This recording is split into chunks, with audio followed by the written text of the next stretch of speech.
పేరు ఊరు లేని తెలంగాణ ఒక ఎమ్మెల్యే ఆరమూరు ఆయన మాటలు వింటుంటే పిచ్చి పిచ్చిగా వాగాడు.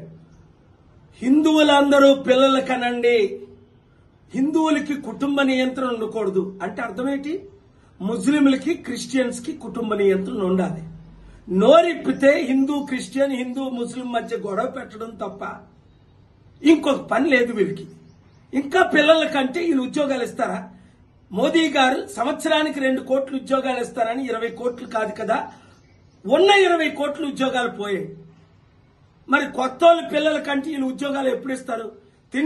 తిండి ఎలా పెడతారు?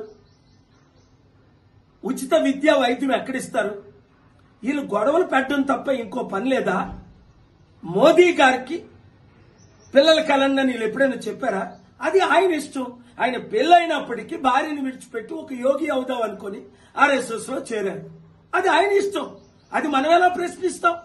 ఎవరు పిల్లలు కన్నారో ఎవరు పిల్లలు కనకూడదో ప్రజలకు తెలీదా?